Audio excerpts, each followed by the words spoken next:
We were supposed to leave Dubrovnik after 2 days. We stayed 5, and it wasn't because of Game of Thrones. Look, everyone's making the same Dubrovnik videos. Top 10 things to do, Game of Thrones tour, best Instagram spots. I'm not doing that. I'll let you know exactly why we actually canceled our next 3 bookings just to stay here 5 days longer. But we almost went broke in the first 24 hours because of one massive mistake. If you're coming to Dubrovnik 2026, the top 10 list will ruin your budget. I'm showing you the €2 coffee, the stair trap, and why €55 boat saved our entire trip. Let's get into it.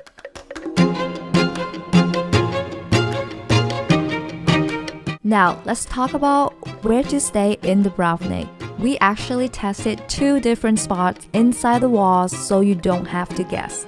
Our first place was right in the middle of Old Town for €60 a night, but the Dubrovnik workout is real. You're climbing stairs for every single meal. But then we found the ultimate Dubrovnik accommodation hack. If you want to stay inside the historic walls, but you hate climbing stairs with 20 kilo of luggage, you have to book at the very top of Old Town. Look for apartments near the north entrance. We found a place here for €100 a night because it's right next to the upper parking lot and the bus drop off. You can literally walk straight from your car or Uber into your apartment on a flat path. You get the 14th century stone walls. You get the incredible views over the red roofs, but you save your knees from 300 stairs a day. For €100, staying at the top is the best quality of life upgrade you can make in this city.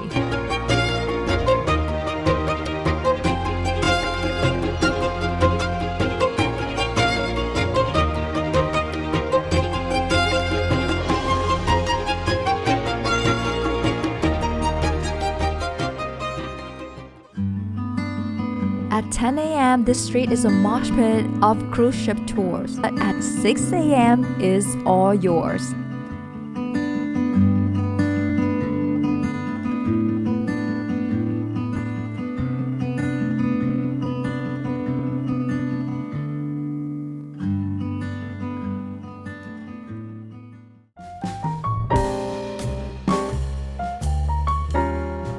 While tourists are paying €7 for a latte at the clock tower, we found the local spot. It's hidden right next to the beach. View of Old Town. No signs, no TripAdvisor. Just a €2 espresso and a view that honestly feels illegal for this price. I've put the exact coordinates for this spot in my 2026 Dubrovnik cheat sheet in the description. If you want to travel smarter, hit subscribe. Most people do Blockroom Ferry. It's fine, but it's basically a tourist shuttle for double the price. We got an 8-hour day on a wooden ship, unlimited local wine, and a grilled fish lunch on Sapan Island. If you're a couple, this is the best value for money date in Croatia, period. If you're traveling to Dubrovnik in late October, here's what you need to know before you go. By this time of year, most boat tours in Dubrovnik stop operating for the season. At the old port, we only found 2 cruise options still running, so choices are limited during shoulder season. Because the Adriatic Sea is freezing in October, we skipped swimming tours and chose a full-day island cruise instead. We took an 8-hour Dubrovnik island hopping tour that included lunch and visited Lopet Island, Sipan Island, and Kolosep Island. The price was €55 per person, which is honestly a great deal for shoulder season travel in Croatia. If you aren't careful, Dubrovnik can easily become one of the most expensive cities in Europe. After spending 5 days here, we identified 3 major tourist traps that will drain your budget before you even see the city walls. First, let's talk about the Main Street markup. Every restaurant located directly on the Stradun, the famous limestone Main Street, is designed for one thing: convenience at a premium price. We found that walking just 2 blocks away into the narrow street drop your bill by as much as 40% for the exact same meal. Second, you need to watch out for overpriced food presentation. We visited a spot where the plating was perfect 7 out of 10. It looked incredible on camera, but the taste was disappointing.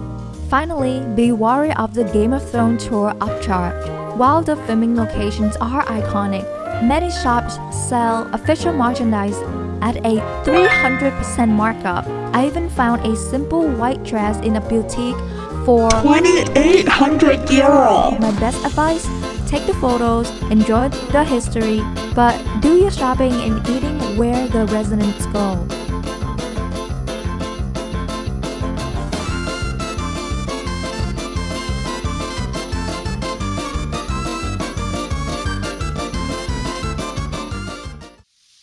If you want to see the Dubrovnik city walls, do not just walk up to the gate and buy a ticket.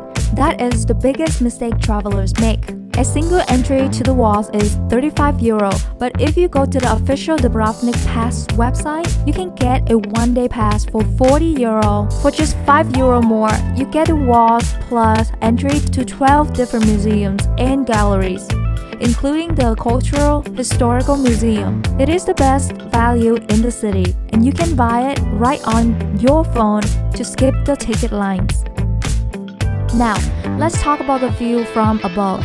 Most tourists will wait in a long line to pay 30 euro for the Dubrovnik cable car to reach the top of Mount Surd. But if you're up for a bit of adventure and want to save that money for a nice dinner, there's a better way. You can actually hike to the Mount Surd Trail for free. It's a zigzag path that starts just above the old town. It takes about 45 to 60 minutes. The views of the Adriatic Sea along the way are actually better than what you see through the cable car glass. You'll get the same exact sunset view and have 30 euro extra in your pocket. Just make sure to wear sturdy shoes and bring water. Those limestone rocks can be slippery. If you're visiting Dubrovnik without a car, here's a pro tip. Download both the Bolt app and Uber app to compare real-time prices and availability. Bolt is often cheaper than Uber, but it has fewer cars, so always check Bolt before booking. Public buses are the cheapest option, but in late October, they don't run very frequently. Sometimes you may need to wait 1 to 2 hours depending on the schedule. If you plan to use the bus, download the Libertas Dubrovnik app and check the timetable ahead of time. Pro tip: arrive at the bus station at least 30 minutes early, especially for the airport route. We almost missed our bus back to the airport and learned this the hard way. If you have a late flight from Dubrovnik, taking a taxi, Uber, or Bolt may be your only reliable option. Let's wrap this up. Is it crowded? Yes. Is it expensive? If you're lazy, yes. But when you're standing on top of these 14th century walls with a cold drink as the sun hits the Adriatic, it's the most beautiful place on earth. We stayed 5 days because once you find the real Dubrovnik, you won't want to leave. Don't just visit, know the system. Now, these tips will save your budget and your legs, but if you want to see a full 5-day itinerary actually looks like, from the hidden cliff bar we found at the sunset to the narrow street in the old town, you need to watch our full Dubrovnik travel vlog right here. We show you every single corner of this city that we fell in love with, including the one spot that almost made us move here permanently. Trust me, you don't want to book your flight until you've seen the full experience. Click here to watch that now, and we'll see you in the old town.